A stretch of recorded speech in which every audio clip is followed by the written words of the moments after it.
Collecting miniatures and displaying them in dolls' houses isn't just child's play. It becomes a serious hobby for grown-ups, who even buy fine silver in miniature. They spare no expense, because after all, it's the little details that make the difference.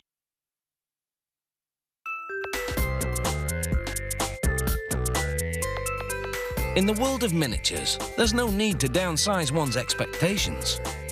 Here you can find all the little luxuries, like fine silver that isn't just a cheap reproduction. This silverware is a tiny version of the real thing. To make it, they use silversmithing tools and techniques that have been handed down over generations.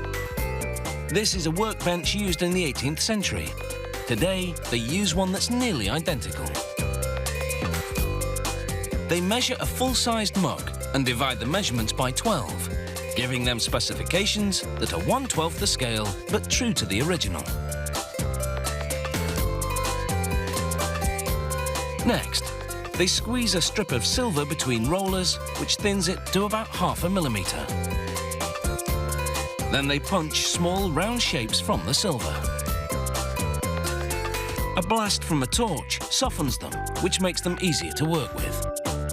They plunge them into acid, which eats away any impurities and leaves a frosty finish. Next, they spin one of these silver discs on a lathe, and using a series of tools, they shape it into a thimble-sized mug. Any mistake is a big one when you're working with such small dimensions. It could ruin the whole job, so they work with great care.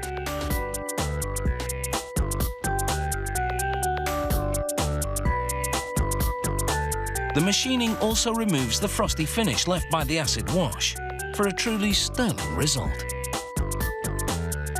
They buff up the mug to add luster to the finish.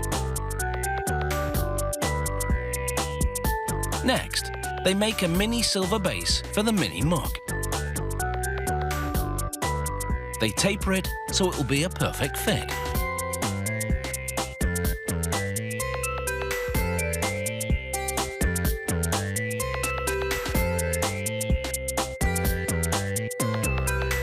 They place small fragments of silver solder between the two pieces.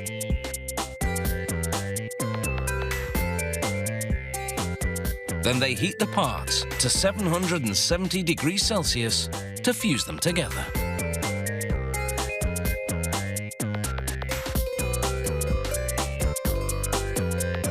Next, they cut up leftover silver and put the scraps in a crucible. They add a pinch of borax, a mineral that will prevent unwanted oxides from forming as they melt the silver leftovers to a molten mass. Melting the scrap will enable them to reuse it.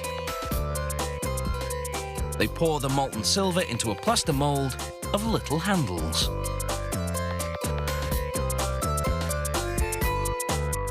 Then they plunge it into cold water.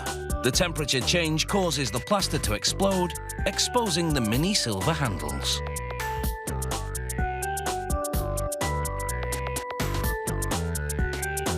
They solder one onto the little silver mug. And now it won't slip through your fingers quite so easily. Next, the miniatures are cleaned and polished by friction in a bucket of steel shot and soapy water. They strain out the soapy water, revealing the gleaming miniatures. Each silver miniature has to meet the same standards of purity as full-size silver. Here in Britain, the regulations have been around for 700 years.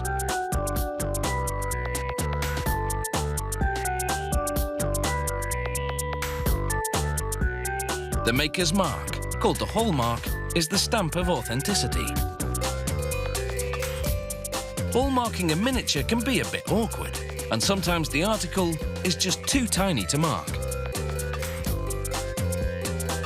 But when it comes to replicating silverware, it seems no job is too small.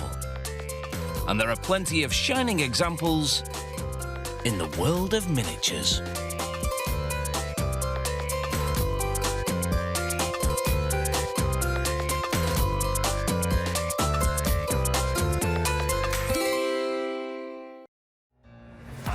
slow up, no I don't take shit, I got no